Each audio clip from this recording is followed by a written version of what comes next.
Hello दोस्तों, स्वागत है आपका आपके अपने YouTube channel Singhania GS point में।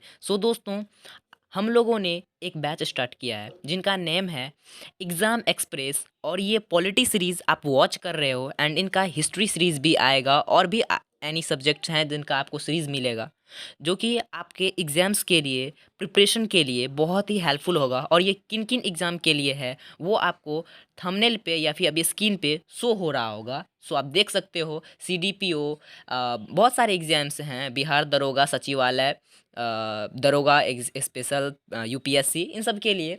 तो आपको कोई भी प्रॉब्लम नहीं लेना है, बस वीडियो को वॉच करना है और चैनल को सब्सक्राइब कर लेना है अगर आप चैनल पर पहली बार आए हो, और अभी तक आपने अगर चैनल को सब्सक्राइब नहीं किया है तो, और बेल को ज़रूर ऑल पे क्लिक करना है। इससे क्या होगा कि हम जो नेक्स्ट क्लास अपलोड करेंगे उसका नोटिफिकेशन आपको मिल जाएगा, तो ये आपके लिए काफ़ी ज़्यादा बेटर होगा। सो थैंक यू दोस्तों, चलिए वीडियो को स्टार्ट करते हैं और मज़े लेते हैं। सर आपको बहुत अच्छे से पढ़ाने वाले। पॉलिटी सब्जेक्ट पढ़ने के पहले हम लोग ये जान लेंगे पॉलिटी होता क्या है, क्योंकि कोई भी सब्जेक्ट पढ़ने के पहले हम लोग जब उस सब्जेक्ट के बारे में नहीं जानते हैं तो हमारा इंटरेस्ट नहीं आता है। तो सबसे पहले चलिए हम लोग डिस्कस करते हैं पॉलिटी के बारे में।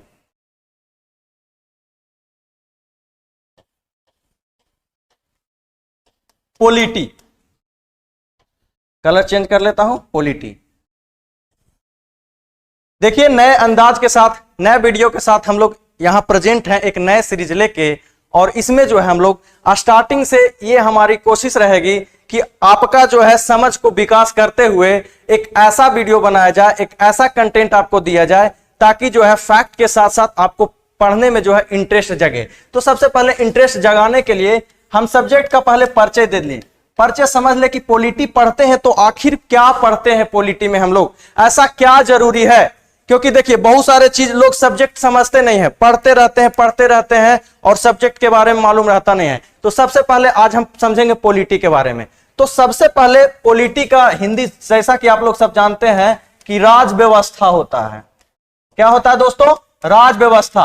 पॉलिटी का मतलब होता है राज व्यवस्था। तो सबसे पहले पॉलिटी समझने के पहले हम लोग एक वर्ड को और समझ लेंगे, कॉन्स्टिट्यूशन। क्या दोस्तों? कॉन्स्टिट्यूशन। कॉन्स्टिट्यूशन, कॉन्स्टिट्यूशन जिसका हिंदी होता है संविधान। आज से पहले, इस वीडियो को देखने के पहले शायद बहुत सारे दोस्त ये समझते होंगे कि ये कॉन्स्टिट्यूशन ही पॉलिटी है, मगर ये भ्रम आपको मैं आज दूर कर दूंगा और ये क्लियर कर दूंगा कि पॉलिटी क्या है, कॉन्स्टिट्यूशन क्या है, दोनों में डिफरेंस क्या है और दोनों में रिलेशन क्या है। तो चलिए हम लोग स्टार्ट करते हैं यहां से। सबसे पहले समझते हैं संविधान के बारे में। तो संविधान को आइए हम लोग बढ़िया से डिस्कस करते हैं कि संविधान होता क्या है। तो शायद आप लोग को भी मालूम होगा, आदि संविधान का जनरल वर्ड में हम लोग ये मान नहीं समझे तो नियम कानून का संग्रह को हम लोग संविधान बोलते हैं। यहां देखिए, किसी देश का भी संदर्भ में हो सकता है, किसी इंस्टीट्यूशन के भी संदर्भ में हो सकता है, यहां घर के भी संदर्भ में होता है। यदि 5 लड़के हम लोग डिस्कशन कर रहे हैं तो इस डिस्कशन के संदर्भ में कुछ हम लोग रूल बनाते हैं, वो रूल का जो संग्रह होता है उस संविधान कहलाता है। चूंकि हम लोग देश के कंटेस्ट में पढ़ रहे हैं तो देश के संदर्भ में हम लोग समझेंगे कि संविधान क्या होता है। तो चलिए एक जनरल फॉर्मूला हम लोग देखते हैं संविधान का कि नियम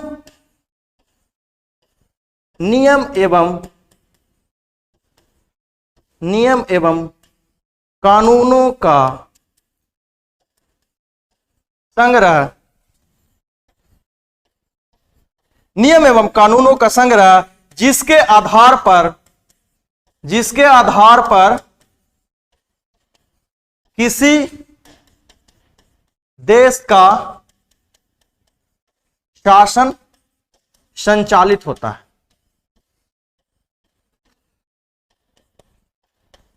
क्या बोले? नियम कानूनों का संग्रह जिसके आधार पर किसी देश का शासन संचालित होता है। अब देखिए, यहां पे बहुत सारा वर्ड आ रहा है जो आप लोग जानते हैं, नियम क्या होता है, कानून क्या होता है, और नहीं भी तो है थोड़ा थोड़ा जो टेक्निकल चीज है और आगे के वीडियो के माध्यम से आप लोग को डिस्कस करा दिया जाएगा। सबसे पहले यहां हम लोग चर्चा करते हैं शासन के बारे में। एक वर्ड आया है शासन, कि आखिर नियम कानून का कैसा संग्रह जिससे शासन संचालित करते हैं। शासन का मतलब क्या होता है? शासन का मतलब क्या होता है? किसी पर शोषण करना। तो चलिए हम लोग समझते हैं शासन का मतलब। तो यहां पर शासन जो वर्ड है, इस शासन वर्ड का मतलब होता है सार्वजनिक सार्वजनिक जीवन का संचालन, सार्वजनिक जीवन का संचालन, सार्वजनिक जीवन का संचालन क्या होता है? शासन होता है। देखिए, कोई वर्ड लिखने में हमको उसका मीनिंग समझ में नहीं आता, तो यहां हम डिस्कस बढ़िया से समझा के आप लोग को चलेंगे कि सार्वजनिक जीवन का संचालन का मतलब क्या होता है। तो सार्वजनिक जीवन का संचालन का मतलब होता है कि एक ऐसा नियम कानून, एक ऐसा व्यवस्था ताकि सभी लोग अच्छे से सुकून से एक व्यवस्थित ढंग से रह सके। जैसे मान लेते हैं होटल में आप लोग जाते हैं तो होटल में देखते होंगे बजाबते जो है रिसेप्शनिस्ट बैठा रहता है, वेटर बैठा रहता है, पोछा लगाने वाला बैठा रहता है, काम करने वाला वहां जो है सब मैनेजमेंट ढंग से बैठा रहता है, किसी को कुछ करने के लिए नहीं बोला जाता है। वहां पर आप जाइएगा तो सारा चीज मैनेज दिखेगा। तो वो मैनेज करने के लिए जो नियम कानून होता है, जो एक व्यवस्था होता है, उसी को बोलते हैं शासन, मैनेज करना। तो यहां पर भी चूंकि देश इतना बड़ा होता है, हमारा समाज में बहुत सारे लोग हैं, तो इस लोगों को मैनर ढंग से रखने के लिए, एक व्यवस्थित ढंग से रखने के लिए, ताकि हमारा जो व्यवस्था सुचारू ढंग से चल सके, इसके लिए जो क्या है, एक नियम कानून होता है। तो वही होता है शासन, सार्वजनिक जीवन का संचालन। तो सार्वजनिक जीवन का संचालन में निजी जीवन से नहीं होता है। निजी जीवन का मतलब जैसे आप मान लेते हैं 10 घंटे सोते हैं, 15 घंटे सोते हैं, अभी लॉकडाउन का दौर है तो आप मान लेते हैं 20 घंटा सोते हैं, तो उस 20 घंटा सोने से और समाज में रहने वाले लोगों पर कोई इफेक्ट पड़ रहा है? नहीं पड़ रहा है। तो ये आपका हो गया निजी मैटर। मगर हाँ, वही आप जो है हाईवे पर जाके सो जाइएगा, रोड पे जाके सो जाइएगा, तो ये हो जाएगा सार्वजनिक मैटर, क्योंकि आपका यहां सोने से आप पर नहीं बल्कि समाज के दूसरे लोगों पर भी इफेक्ट पड़ता है, तो वो हो जाएगा सामाजिक इफेक्ट। तो वहां पर इस हमारा नियम है, उसमें आपको अवरोध करेगा। तो यही चीज है, कुछ ऐसा रूल रेगुलेशन जो सार्वजनिक जीवन का संचालन कर सके, सार्वजनिक हितों का संचालन कर सके। जैसे मान लेते हैं शिक्षा,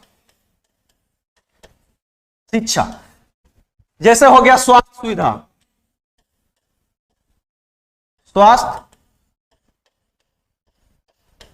स्वास्थ्य सुविधा, संचार, ये सब सारी जो मतलब कि सारी व्यवस्था को चलाने के लिए जो नियम कानून होता है, जो सुचारू ढंग से चलाने के लिए होता है, यही होता है सार्वजनिक जीवन का संचालन। तो चलिए, यहां हम लोग मोटा मोटी समझ चुके होंगे कि कॉन्स्टिट्यूशन क्या है। तो कॉन्स्टिट्यूशन जब समझ चुके होंगे तो यहां पे आप लोग को समझना होगा कि कॉन्स्टिट्यूशन को हम लोग, संविधान को हम लोग देखते चलिएगा। जो पॉइंट्स आप लोग को स्क्रीन अच्छा लगेगा, नोट नहीं कर पाइएगा तो स्क्रीनशॉट करते चाहिएगा और उसका बजाते नोट्स। चूंकि आज मेरा फर्स्ट क्लास है और हम जो है इंट्रोडक्शन क्लास लेके आए हैं, जो हम पढ़ाएंगे यानी जो पॉलिटी पढ़ाएंगे वो पॉलिटी का डिफिनीशन आप लोग को लेके आए हैं। हमारा ये आज का वीडियो का मकसद ये है कि आप लोग समझ सके कि हमको पढ़ना क्या है, पॉलिटी में पढ़ना क्या है। तो ये हो गया संविधान, ये हो गया पॉलिटी यानी राज व्यवस्था। अभी हम बोले कि सार्वजनिक जीवन के संचालन के लिए जो नियम कानून, सार्वजनिक जीवन को संचालन ही क्या कहलाता है? शासन कहलाता है। और कॉन्स्टिट्यूशन बोले नियम कानून का संग्रह क्या होता है? संविधान होता है। अब देखिए, तो जब संविधान आप बोल रहे हैं, आप पॉलिटी बोल रहे हैं, तो हम वीडियो का स्टार्टिंग में ही बोले हैं आपको कि संविधान और पॉलिटी में डिफरेंस भी है और दोनों में रिलेशन है। चूंकि बहुत सारे दोस्तों को यह समझ आता है पॉलिटी है, मगर ऐसा कुछ बात नहीं है। चूंकि देखिए, संविधान होता है सिद्धांत। संविधान क्या होता है दोस्तों? सिद्धांत। और पॉलिटी आपका क्या है? व्यवहार।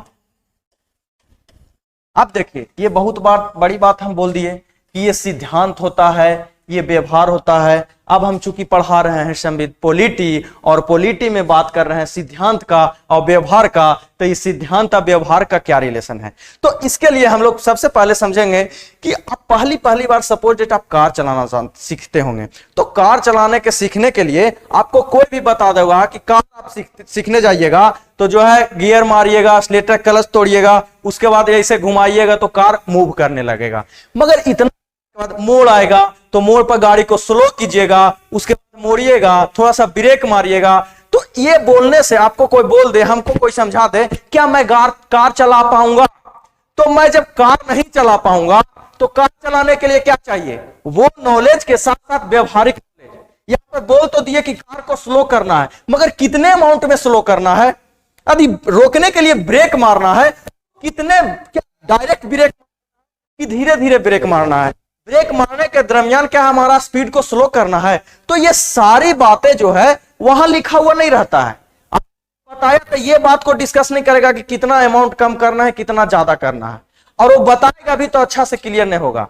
तो ये हो गया, ये हम जो बोले कि नियम कानून जो आपको बताया कि ऐसे चलाना चाहिए, वो हो गया सिद्धांत, मगर उसको ढंग से जो व्यवहार में अप्लाई किए तो वो हो गया पॉलिटी।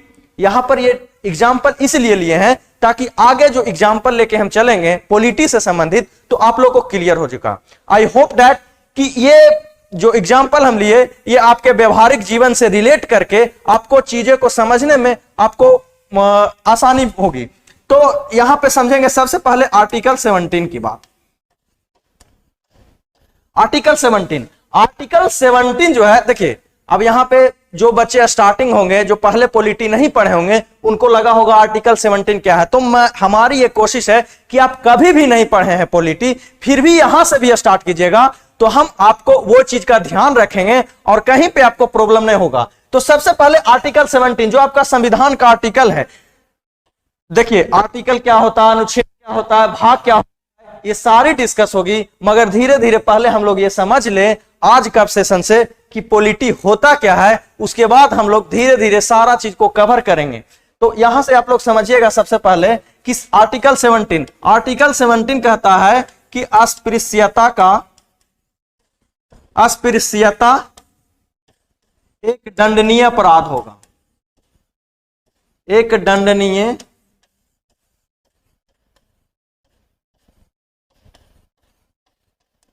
अपराध होगा। क्या बोला? अस्पृश्यता एक क्या होगा? दंडनीय अपराध होगा। देखिए अस्पृश्यता दंडनीय अपराध होगा, बस इतना ही लिखा है संविधान में, और इससे ज्यादा कुछ नहीं। संविधान को जाके खोलिएगा, उसको ढंग से पढ़िएगा तो आपको आर्टिकल 17 में इतना ही दिखेगा, इससे ज्यादा नहीं दिखेगा। अब देखिए क्या संविधान ये व्याख्या करता है कि अस्पृश्यता क्या है? आपको पता है? आपको तो कैसे पता है? शायद आप जो समझ रहे हैं संविधान नहीं समझ रहा है। आप जो मतलब कि आप जिसको अस्पृश्यता समझ रहे हैं वो संविधान का व्याख्या के अनुसार नहीं है, संसद के व्याख्या के अनुसार नहीं है। तो यहां अस्पृश्यता का व्याख्या संविधान में कहीं नहीं दिया गया है, दंडनीय अपराध की बात किया गया है।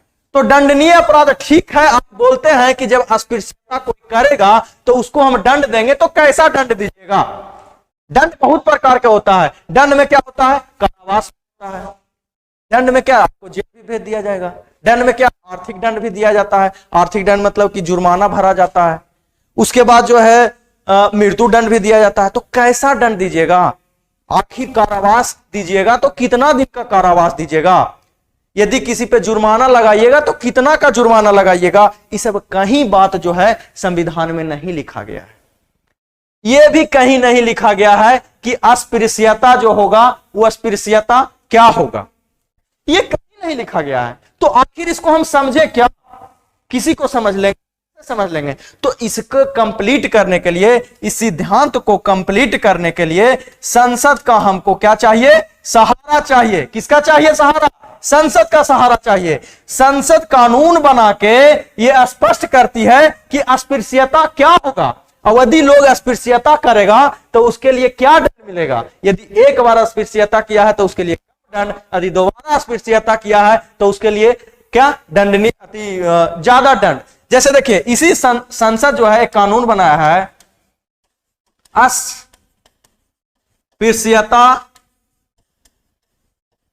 अस्पृश्यता निवारण अधिनियम 1955। अस्पृश्यता निवारण अधिनियम 1955। ये अस्पृश्यता निवारण अधिनियम 1955 के तहत संसद ये बजाबते क्लियर किया है कि अस्पृश्यता क्या है। आखिर भाई आप बोल दिए कि अस्पृश्यता एक दंडनीय अपराध होगा, तो हमको पता तो चले कि अस्पृश्यता होता क्या है। तो ये संसद जो है अस्पृश्यता निवारण अधिनियम 1955 बना के ये क्लियर किया है कि अस्पृश्यता क्या है। दूसरा बात है कि यहीं पे क्या किया है? दंड का प्रावधान भी क्लियर किया गया है। तो देखिए यहां ये हो गया क्या? सिद्धांत। आखिर आप बोल दिए कि दंडनीय अपराध होगा, क्या इस चीज से खत्म हो सकता है? आप संविधान में लिख दिए, क्या व्यवहार में लागू हो जाएगा? नहीं लागू होगा। इस लागू करने के लिए जो हम प्रावधान बनाए, इसका व्याख्या किए, उसके लिए संसद क्या बनाई? एक नियम बनाई। और इस नियम बनाने के बाद जो है अस्पृश्यता का व्याख्या किया गया और उसका दंड का प्रावधान को फिक्स किया गया। दैट इज क्या? व्यवहार। ये क्या है बंधु? व्यवहार है। तो ये व्यवहार है और ये क्या है? सिद्धांत है। जस्ट लाइक कार के जैसा बता दिए कि ऐसे ऐसे कार चलाइएगा, क्या आप चला पाइएगा? नहीं चला पाइएगा। वही जब आप प्रैक्टिकली करते हैं, जब व्यवहार में करते हैं, तो आपको चीजें समझ में आ जाती है कि कितना ब्रेक मारना है और आखिर चलाना है तो कौन सा गियर पकड़ना है, कितना गियर लगाना है। तो देखिए कितना गियर लगाना है, आखिर कार चलाएंगे तो पकड़ेंगे क्या, पैर कहां पे रखेंगे, ये सारा क्या है। तो अस्पृश्यता क्या है, रोड पे चलाएंगे कि जमीन पे चलाएंगे, ये सारा क्लियर कौन किया है? संसद का अधिनियम। तो यहां पे इस बात से समझ में आ जाता है दैट इज सिद्धांत एंड दैट इज व्यवहार। देखिए फिर हम लोग पुरानी बातें पे आते हैं। अभी हम कुछ इस वीडियो में कुछ आपको विशेष नहीं बताया है, बस इतना डिस्कस किए हैं कि पॉलिटी होता क्या है। पॉलिटी में भी हम लोग कुछ डिस्कस नहीं किए हैं। पॉलिटी के पहले हम लोग डिस्कस किए हैं संविधान का, कि नियम कानून का संग्रह जिससे देश का शासन चलाया जा सके। क्लियर हो गया? That's it. उसके बाद यहां पर शासन की बात हो गया। तो शासन में हम डिस्कस किए कि शासन क्या होता है। तो सार्वजनिक जीवन का संचालन क्या कहलाता है? शासन कहलाता है। देखिए यहां पर फिर हम क्या बोले कि संविधान क्या है? सिद्धांत है। और पॉलिटी क्या है? व्यवहार है। उसको हम लोग कार का एग्जांपल लेके चले, आर्टिकल 17 का एग्जांपल लेके चले। अब यहां से कुछ का आप लोग को क्लियर हो चुका होगा। तो अब पहुंचते हैं हम लोग क्या?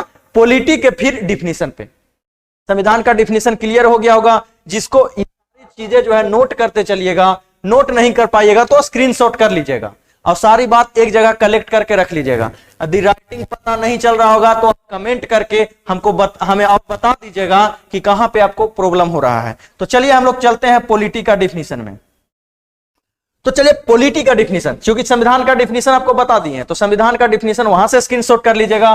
पॉलिटी का यहां से स्क्रीनशॉट कीजिएगा। पॉलिटी जैसा कि आप लोग जानते हैं राज व्यवस्था। दोस्तों वीडियो में यदि आवाज यदि क्लियर नहीं आ रहा होगा, चाहे और भी जो भी प्रॉब्लम होगा, आप हमें कमेंट्स करके बताइएगा, ताकि हम जो है आपको सुधार कर सके और आपको बेहतर दे सके। हमारी ये उद्देश्य है कि आपके उद्देश्य में पहुंचाने, आपको लक्ष्य प्राप्ति में हमारा जो है कुछ योगदान बने। हम ऐसा साथ आपको दें ताकि जो है आप मुकाम पर और अच्छे से पहुंच सके और जल्दी से पहुंच सके। तो चलिए पॉलिटी।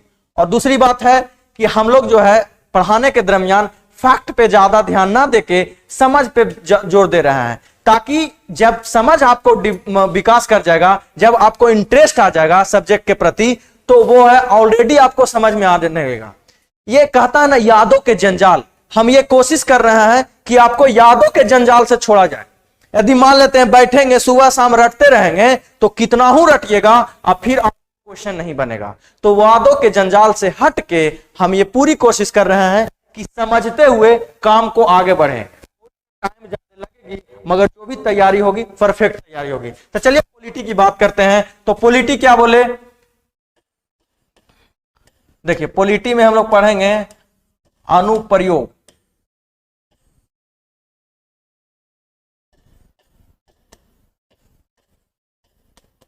संविधान का अनुप्रयोग क्या होता है? अनुप्रयोग ही राज व्यवस्था होता है। देखिए अनुप्रयोग ऐसा हम वर्ड यूज कर लिए तो कि हार्ड लग रहा है तो हिंदी का वर्ड मगर हार्ड लग रहा है, तो इसको हम लोग इंग्लिश समझेंगे अप्लाइड फॉर्म।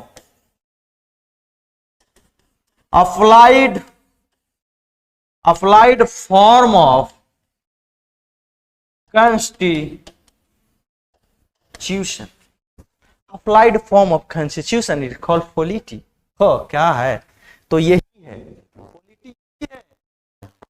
सिद्धांत पढ़े हैं और इस सिद्धांत को हम अपने जीवन में, हम अपने समाज में जो अप्लाई कर रहे हैं वही polity, applied form of constitution is called polity.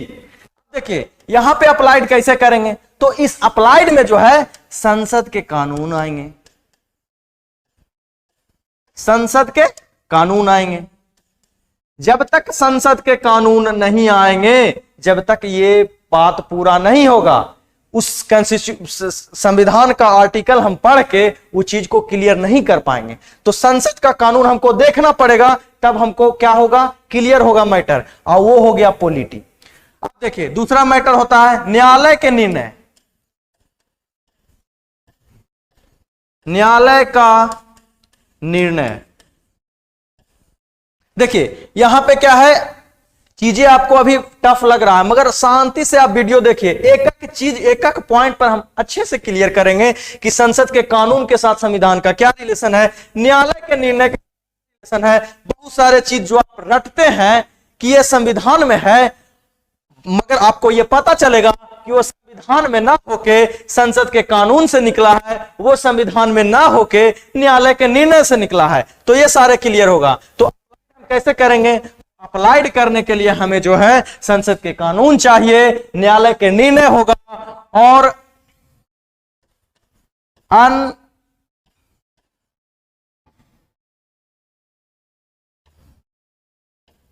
अनसंवैधानिक निकाय, संविधान से बाहर, एक्स्ट्रा कॉन्स्टिट्यूशन, अनसंवैधानिक, अनसंवैधानिक यानी इसको बोलते हैं एक्स्ट्रा कॉन्स्टिट्यूशन। जैसा कि आप लोग बहुत सब्जेक्ट पढ़ते होंगे तो सुनते होंगे एक्स्ट्रा कॉन्स्टिट्यूशन। एक्स्ट्रा कॉन्स्टिट्यूशन का मतलब हो गया गैर संवैधानिक। कौन हो गया, गैर संवैधानिक। अब देखिए गैर संवैधानिक क्या होता है, संवैधानिक क्या होता है, सांविधिक क्या होता है, इस वीडियो को लास्ट तक देखते रहिए, आपको सारी चीजें क्लियर हो जाएगी। एक डिस्कस करेंगे, आपको सारी बात क्लियर करेंगे। तो फिर से हम वीडियो का स्टार्टिंग से रिव्यू कर दें आपको कि हमने अभी तक आपके सामने क्या क्या डिस्कस किया। तो सबसे पहले हम डिस्कस किए कि आज हम लोग लेके आए हैं पॉलिटी। तो सबसे पहले पॉलिटी पढ़ने से पहले हम लोग समझ ले कि पॉलिटी होता क्या है, ताकि उस सब्जेक्ट में हमको इंटरेस्ट जग सके। तो पॉलिटी पढ़ने के पहले हम सब बात डिस्कस किए कॉन्स्टिट्यूशन। तो कॉन्स्टिट्यूशन के बारे में हम ये बोले कि नियम एवं प्रावधानों का संग्रह जिससे शासन संचालित हो सके। अब यहाँ पे शासन का हम बात किए कि सार्वजनिक जीवन का संचालन क्या होता है, शासन होता है। दूसरा बात बोले कि संविधान क्या है, संविधान सिद्धांत है, और पॉलिटी क्या है, व्यवहार है।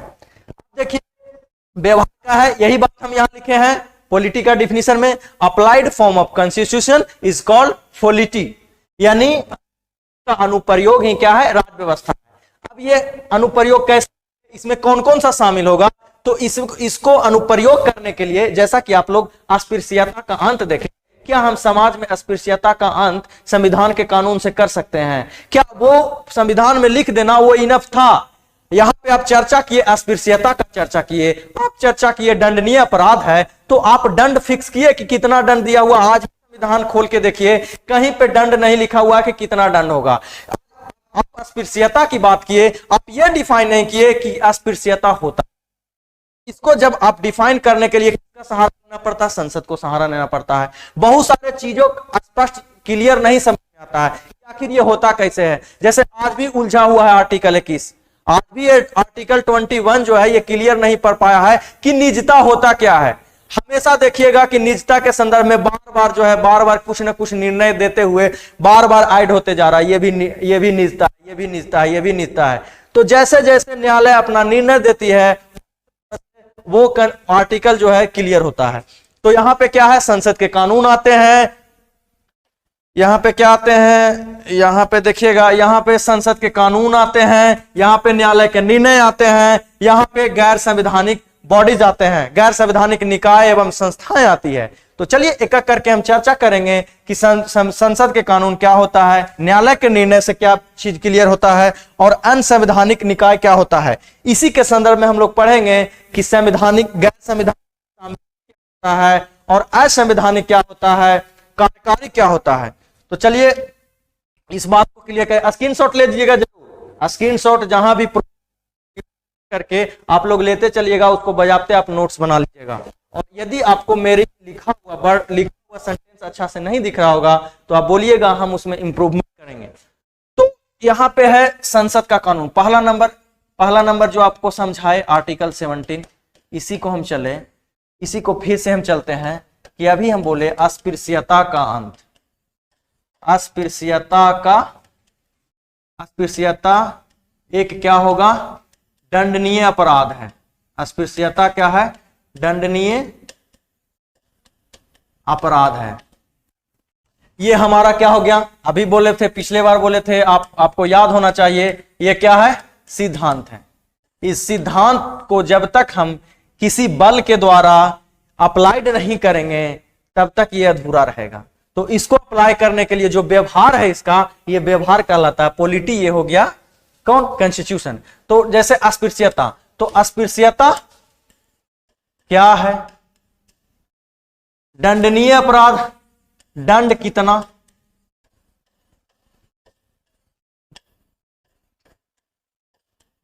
कौन सा दंड, कौन सा दंड, दंड क्या है। तो इसके लिए जो है आया, जो इसके लिए क्या आया, अस्पृश्यता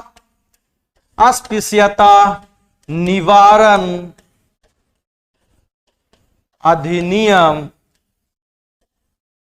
1955। तो अस्पृश्यता निवारण अधिनियम 1955 के द्वारा ये कहा, ये तय कर दिया गया कि अस्पृश्यता क्या है, दंड कितना होगा, दंड कौन सा होगा, क्या कारावास होगा, क्या उसको आर्थिक दंड मिलेगा, क्या उसको मृत्यु दंड मिलेगा। तो ये चीज क्लियर कर दिया गया है अस्पृश्यता निवारण अधिनियम, जिसको शायद अब कहते हैं नागरिक,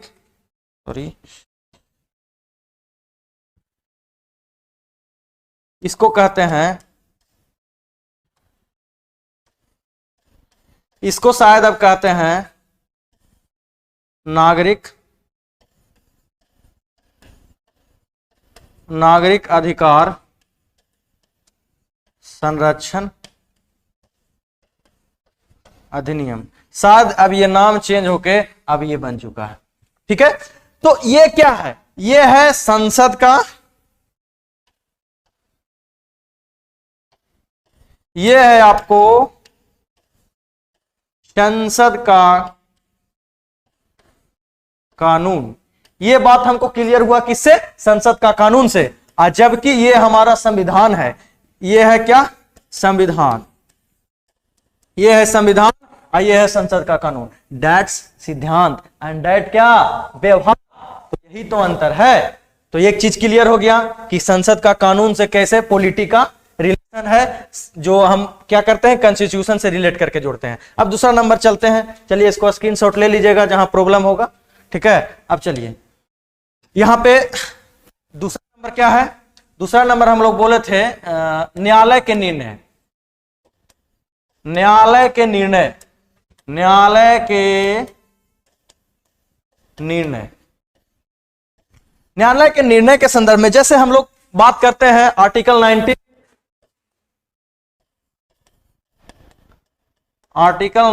का क्लाउज 1 का सब क्लाउज है। देखिए अभी हम क्या चर्चा किए, 19 का क्लाउज का सब क्लाउज। अब देखिए ये क्लाउज क्या होता है, सब क्लाउज क्या होता है, ये सारी बात आगे डिस्कस कीजिएगा। बस इतना जान लीजिए कि घेरा में रहता है उसको क्लाउज बोलते हैं, और एक वाव घेरा में रहता है उसको सब क्लाउज बोलते हैं। हालांकि अगले वीडियो में कभी भी हम जो है इसको बड़ी छोटी छोटी चीजों को, जो पॉलिटी पढ़ने के दरमियान जो है लोगों को कंफ्यूजन होता है, उसको एक सीरीज बना के सारा एक वीडियो में हम कलेक्ट कर देंगे। तो अभी समझिएगा कि आर्टिकल 19 का सब क्लाउज का 1 का सब क्लाउज कहता है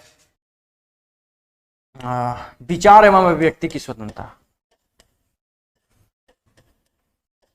विचार एवं अभिव्यक्ति की स्वतंत्रता,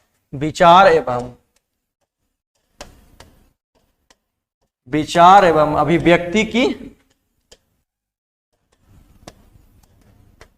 स्वतंत्रता। तो देखिए एक चीज ध्यान रखिएगा कि हमारा जो भी कंटेंट है वो ऑथेंटिक है। एनसीईआरटी ये सारा अध्ययन करके जो है ये कंटेंट को कलेक्ट किया गया है। तो यहाँ पे जो है चीजों को बोलिए, चीजों को जब आप गलत ठहराइएगा तो उसके पहले आप सोच लीजिएगा, क्योंकि हम यहाँ जो चीज कभी अभी कुछ ऐसा बोलने वाले हैं जो शायद आपको गलत लगे, क्योंकि हम यहाँ बोले आर्टिकल 19 का क्लाउज का 1 का सब क्लाउज 1 विचार एवं अभिव्यक्ति की स्वतंत्रता, बस इतना ही है। मगर शायद आप रटे होंगे कि प्रेस की स्वतंत्रता इसी में है, तो मैं ये बताऊंगा, मगर मैं अभी ये बोल रहा हूं कि 19 क्लाउज आर्टिकल 19 का क्लाउज का 1 का सब क्लाउज ए में कहीं पे प्रेस की स्वतंत्रता नहीं है, कहीं पे नहीं है। मैं ओरिजिनल संविधान की बोल रहा हूं, है मगर संविधान में नहीं है। तो वो आया कहां, इसी से आया। कैसे आया जो मैं चर्चा करता हूं, ठीक है। तो 19 क्लाउज का 1 क्लाउज 1 का ये जो है, इसमें बोला गया है विचार एवं अभिव्यक्ति की स्वतंत्रता, ये सिद्धांत हो गया बस। मगर इसी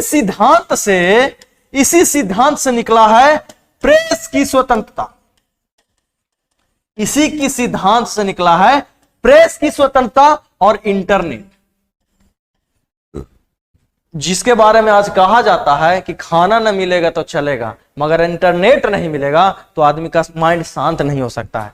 तो ये इंटरनेट भी आप लोग जान लीजिएगा आज से कि इंटरनेट भी हमारा क्या है, फंडामेंटल राइट है। प्रेस की स्वतंत्रता भी हमारा फंडामेंटल राइट है, और क्या है, इंटरनेट भी हमारा फंडामेंटल राइट है। मगर ये कहां से आया, हम बोल रहे हैं ये कॉन्स्टिट्यूशन में नहीं है, मगर ये आया कहां, ये आया न्यायालय के निर्णय से। ये आया है आपका न्यायालय के निर्णय से। देखिए न्यायालय के निर्णय, संविधान में लिखा हुआ विचार एवं अभिव्यक्ति की स्वतंत्रता, इसी को या आधार बना के न्यायालय जो है प्रेस की स्वतंत्रता को भी डिफाइन किया, इंटरनेट को भी डिफाइन किया। तो इसी आर्टिकल के तहत प्रेस की स्वतंत्रता भी फंडामेंटल राइट है, इसी आर्टिकल के तहत इंटरनेट भी फंडामेंटल राइट है। तो ये संविधान में नहीं था, मगर ये व्यवहार में लाया, तो व्यवहार में लाने के लिए किसका सहारा हुआ, न्यायालय के निर्णय। तो देखिए यहाँ पे सिद्धांत, यहाँ पे क्या, व्यवहार, यहाँ पे कॉन्स्टिट्यूशन, यहाँ न्यायालय के निर्णय। चीजें क्लियर हो रही है। वहां क्या था, वहां संविधान संसद के निर्णय, यहाँ पे क्या है, संविधान और न्यायालय के निर्णय। तो संविधान और न्यायालय के निर्णय हो गया रिलेशन, वही चीज से सेम निकला है। क्लियर, चीजें क्लियर हुआ होगा, याद भी हो गया होगा कि आर्टिकल 19 का क्लाउज 1 का सब क्लाउज 1 जो है ये देता है अभिव्यक्ति की स्वतंत्रता, और इसी न्यायालय के निर्णय से निकला है प्रेस की स्वतंत्रता और इंटरनेट। यानी हम लोग व्यक्ति की स्वतंत्रता में ही प्रेस की स्वतंत्रता फंडामेंटल राइट है, फंडामेंटल राइट है। दो चीज क्लियर हो गया। अब आगे बढ़ते हैं। आई होप दैट आपको चीजें समझ में आ रही होगी। यदि कोई भी प्रॉब्लम होता होगा तो आप लोग कमेंट सेशन में कमेंट करके बताइएगा, हम आपके पूरी कोशिश। तो चलिए अब जो है, अब कुछ क्या बात किए थे जी,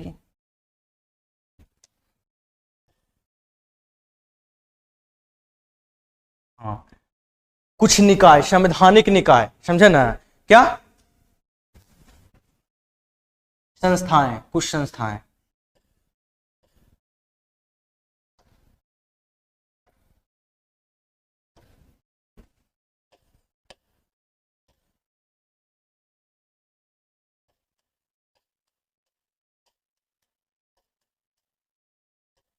अब बात कर रहे हैं क्या, कुछ संवैधानिक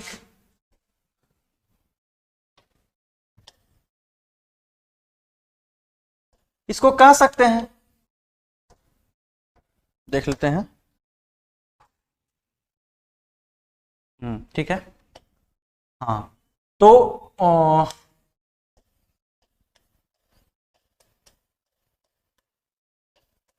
कुछ बाहर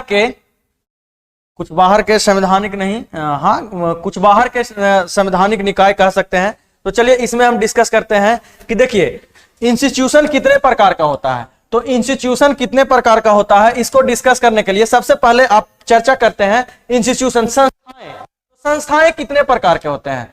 तो संस्थाएं भारत में जो है, किसी भी देश में, खासकर भारत के संदर्भ में कह सकते हैं, किसी भी देश में संस्थाएं का जो है अस्तित्व होता है।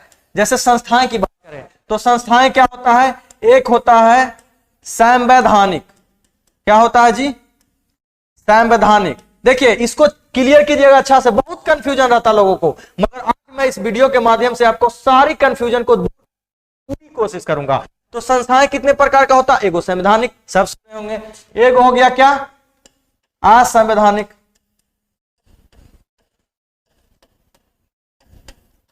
असंवैधानिक। और तीसरा हो गया गैर संवैधानिक।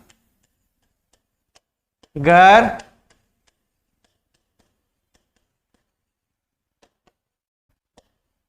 संवैधानिक। संवैधानिक, असंवैधानिक, गैर संवैधानिक।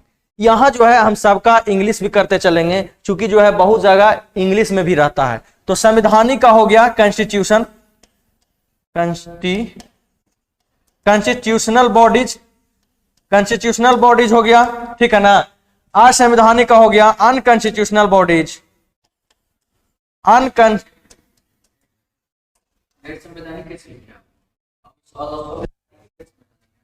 क्या क्या रुका हुआ है ना? हाँ। संवैधानिक और असंवैधानिक ये दो संस्था होता है ना और ना असंवैधानिक ना ना ना नहीं, संवैधानिक हो गया जो। हाँ तो देखिए हम लोग संस्थाएं के बारे में बात कर रहे थे कि संस्थाएं क्या क्या होता है। हम अभी वीडियो का स्टार्टिंग में ही आपको चर्चा किए थे कि संस्थाएं का जितने भी आपको कंफ्यूजन होगा, बहुत सारे स्टूडेंटों को कंफ्यूजन रहता है, इस कंफ्यूजन को आज पूरी कोशिश करूंगा कि ये दूर हो जाए। तो संस्थाएं, तो तीन तरह का संस्था होता है, संवैधानिक, असंवैधानिक, गैर संवैधानिक। देखिए चीजों को रटिएगा मत, एक एक चीज को समझिएगा, सारी चीज क्लियर हो जाएगा। संवैधानिक, असंवैधानिक, गैर संवैधानिक, कॉन्स्टिट्यूशन, अनकॉन्स्टिट्यूशन और एक्स्ट्रा कॉन्स्टिट्यूशन, ये क्या होता है? तो संवैधानिक वो सारी जिसका जिसका उल्लेख जो हमारे संविधान में है, वो सारी संस्थाएं क्या कहलाता है? संवैधानिक संस्थाएं कहलाता है। जैसे आप लोग फिलहाल में चर्चा सुने होंगे 102वां संविधान संशोधन 2018 में एनसीबीसी यानी राष्ट्रीय पिछड़ा वर्ग आयोग, ये पहले क्या था? ये पहले था सांविधिक संस्थाएं। तो सांविधिक संस्थाएं था तो उतना मजबूत नहीं था, तो इसको जो है बार बार मांग उठ रहा था और 102वां संविधान संशोधन के तहत जो है एनसीबीसी को जो है क्या बना दिया गया? संवैधानिक संस्था बना दिया गया, यानी उसका उल्लेख कर दिया गया, तो वो बन गया संवैधानिक संस्थाएं। जैसे उसका उल्लेख है आपका आर्टिकल, आप लोग जानते होंगे फिलहाल, हालांकि वो मतलब कि करेंट का इशू है, तो करेंट का इशू होने के कारण जो है आपका एक क्वेश्चन पूछ सकता है। तो एनसीबीसी का उल्लेख कहां है? Article 338 B. तो आर्टिकल 338 बी में जो है इसका उल्लेख कर दिया गया है। तो अब जो है एनसीबीसी यानी राष्ट्रीय पिछड़ा वर्ग आयोग जो है अब क्या बन गया है? संवैधानिक संस्था, संवैधानिक संस्था। तो संवैधानिक संस्था, जैसे हम बात किए वित्त आयोग, जैसे बात किए क्या? जैसे बात किए हम बंधु वित्त आयोग, वित्त आयोग जिसका उल्लेख आर्टिकल 280 में है, तो चूंकि संविधान में उल्लेख है, संवैधानिक संस्था। एनसीबीसी राष्ट्रीय पिछड़ा वर्ग आयोग, चूंकि 102वां संविधान संशोधन के 18 में इसको 138 बी में, तो ये बन गया क्या? संवैधानिक संस्था। पहले था गैर संवैधानिक संस्था, बन गया संवैधानिक संस्था। यहां पे फिर क्या है? वित्त आयोग का संविधान में चर्चा है 200 आर्टिकल 280। फिर आपको संघ लोक सेवा आयोग आर्टिकल 315 से 323, तो ये भी हो गया क्या? संवैधानिक संस्था। अब देखिए चुनाव आयोग की बात करें तो चुनाव आयोग आर्टिकल 324 से 329, यानी ये भी क्या है? संविधान में लिखा गया है, तो ये भी चुनाव आयोग हमारा क्या हो गया? संवैधानिक संस्था हो गया। ठीक है, अब देखिए बात करेंगे गैर संवैधानिक संस्थाएं। तो गैर संवैधानिक संस्थाएं डायरेक्ट संविधान से अपोजिट है, संविधान से अपोजिट है, यानी संवैधानिक संस्था इधर तो गैर संवैधानिक संस्था इधर। संवैधानिक संस्था का निर्माण किस लिए किया गया है? एक ऐसा कॉन्स्टिट्यूशन जो है जो हमारे व्यवस्था को, एक मानवता के उद्देश्य को, जो हमारा संविधान उद्देश्य लेके चला है, उस उद्देश्य को क्या करे? ऊपर बढ़ा सके, तेजी से विकास कर सके। मगर ये गैर असंवैधानिक संस्थाएं क्या होता है? इसका अपोजिट वो काम करता है जो हमारे समाज में अव्यवस्था फैलाने का काम करता है। जैसे चोरों का संगठन, मान आप कहीं स्टेशन पे जाते होंगे तो बहुत सारे चोरों का ऑर्गेनाइजेशन देखते होंगे, तो चोरों का जो समूह रहता है वो एक संस्था बना के रखता है, तो ऑर्गेनाइजेशन क्या करता है? हमारे में व्यवस्था फैलाने का काम करता है, तो वो संगठन क्या कहलाएगा? असंवैधानिक संस्था। जैसे आप लोग नाम सुने होंगे उल्फा का। उल्फा क्या होता है? United Liberation Front of Assam. तो United Liberation Front of Assam जो है ये क्या करता है, संवैधानिक उद्देश्यों को हनन करने का काम करता है, समाज में अव्यवस्था फैलाने का काम करता है। तो ये संस्था क्या हो गया, असंवैधानिक संस्था। ठीक है, अब देखिए गैर संवैधानिक संस्थाएं, तो गैर संवैधानिक संस्था जो है संवैधानिक संस्था से अपोजिट नहीं है, बस इतना है कि संविधान में इसका उल्लेख नहीं है, मगर इसका काम क्या है, संविधान के उद्देश्यों को आगे बढ़ाना, यानी संविधान के उद्देश्यों को जो आगे बढ़ाना है, मगर संविधान में जिसका उल्लेख नहीं है वो सारी संस्थाएं क्या कहलाएगी, गैर संवैधानिक संस्थाएं कहलाएगी। तो यहाँ पे गैर संवैधानिक, बहुत सारे स्टूडेंट असंवैधानिक का गैर संवैधानिक को एक मानते हैं, इसको इसको ये दोनों में कंफ्यूज रहते हैं। उनको क्लियर कर दूं कि असंवैधानिक आपका दुश्मन है, संवैधानिक आपका क्या है, दुश्मन है, जो आपका विरोध में काम करता है, जबकि गैर संवैधानिक आपका दुश्मन नहीं है, आपका दुश्मन नहीं है, आपके साथी हो सकता है मगर गैर है, यानी आपका नहीं है। कोई कि आपका जो गैर है वो आपका दुश्मन हो, गैर गांव का है मतलब दूसरे गांव का है, तो दूसरा गांव का मतलब क्या हुआ, वो मेरा दुश्मन है, दूसरा देश का कोई देश का है, तो इसका कहने का मतलब क्या दुश्मन हो गया, नहीं हुआ, बस इतना है कि वो हमारे मतलब हमारा जो यूनिटी है उसमें नहीं है, तो कोई हमारे विरोध में काम करे, तो ये हो गया गैर संवैधानिक, जो हमारा तो नहीं है, संविधान का तो नहीं है, मगर संविधान के उद्देश्यों को आगे बढ़ाने का काम करती है, तो ये हो गया गैर संवैधानिक। जब संवैधानिक जो है हमारा दुश्मन करता है, फैलाने का काम करता है। संस्थाएं में आपको जो है कंफ्यूजन होगा और क्लियर हो गया होगा। हमारा ये आशा है कि ये तीनों संस्थाएं में आपको शीशा जैसा क्लियर हो चुका होगा। मगर इसमें आप देखते हैं गैर संवैधानिक, तो गैर संवैधानिक में दो तरह से होता है, इसमें भी लोग कंफ्यूज करते हैं, चूंकि जो लोग सुनते होंगे सांविधिक, कार्यकारी में तो उतना कंफ्यूजन नहीं रहता, सांविधिक दोनों को लोग एक समझते हैं। कहां पे कंफ्यूज करते हैं, मैं इस बात को बता रहा हूं, ये दोनों में कंफ्यूज करते हैं, यानी संवैधानिक का गैर संवैधानिक में। दूसरा कंफ्यूज करते हैं संविधिक, यानी जिसका संविधान, गैर संवैधानिक जिसका संविधान में चर्चा नहीं है। और गैर संवैधानिक दो तरह से होता है, एक होता है सांविधिक और दूसरा होता है कारगिरी। तो सांविधिक जिसका इंग्लिश होता है स्टैट्यूटरी और कार्यकारी जिसका होता है एग्जीक्यूटिव। तो सांविधिक, विधि ध्यान रखिएगा, मीनिंग छुपा हुआ है। सांविधिक जिस संस्था का निर्माण किया जाता है वो हो गया सांविधिक संस्था। इसका यही सेंस है, मैं अभी आपको बताने जा रहा हूं कि वैसा संस्था जिसका निर्माण जो है संसद के कानून बना के किया जाता है वो कौन, क्या, सांविधिक संस्था। जैसे मैंने अभी थोड़ी देर पहले आपको चर्चा किया कि एनसीबीसी यानी राष्ट्रीय पिछड़ा वर्ग आयोग, जो कि पहले क्या था, सांविधिक संस्था था, यानी उसका निर्माण किया गया था संसद में कानून बना के, जिसको 102वां संविधान संशोधन 2018 में इसको क्या बना दिया गया है, संवैधानिक संस्था बना दिया गया है। ठीक है, तो यहाँ पे समझिएगा सांविधिक संस्था क्या होता है, वह संस्था जो है संविधान के नियम, जिसका निर्माण जो है राष्ट्रपति या राज्य में राज्यपाल के आदेश से निर्माण हुआ होगा। आप लोग को पता है कि राष्ट्रपति किसके से काम करते हैं, तो राष्ट्रपति मंत्री परिषद के सलाह से काम करते हैं। तो मंत्री परिषद के सलाह से राष्ट्रपति जो है जिस संस्था का निर्माण करती है वो संस्था क्या कहलाता है, कार्यकारी संस्था। ठीक है, तो सांविधिक संस्था और कार्यकारी संस्था। ठीक है, जैसे चुनाव आयोग, जैसे संख्यक पिछड़ा आयोग, संख्यक पिछड़ा के उद्देश्यों को, तो ये संसद कानून बना के की है सांविधिक, जबकि नीति आयोग जिसका निर्माण जो है राष्ट्रपति के आदेश के द्वारा हुआ है, ये हो गया कार्यकारी संस्था। ठीक है, तो आई होप संवैधानिक एवं कार्यकारी संस्था के बारे में आप लोग को जो प्रॉब्लम हो चुका होगा। तो जितना तो मैंने अभी स्टार्टिंग से जो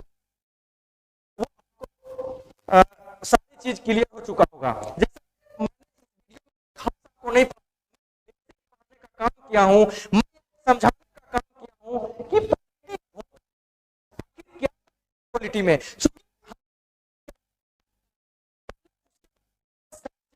वो उस सके होगी, आने का काम नहीं करेंगे। को ये भी बताने कि मैं क्या हूं संविधान, यानी मैं क्या हूं पॉलिटी, और धीरे धीरे वीडियो के माध्यम से पॉलिटी का जो भी इंपॉर्टेंट सेक्शन है आपको पूरी समझ के साथ इसको मैं क्लियर करने का कोशिश करूंगा। यहाँ पे मैं स्टार्टिंग में बताया था कि की ओर नहीं है, तो किसी भी बुक में पढ़ लीजिएगा, के साथ साथ को समझाना टीम का उद्देश्य है।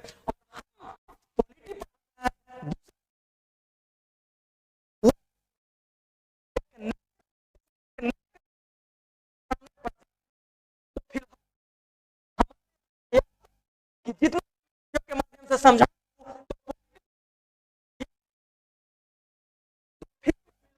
दूसरे वीडियो में फिर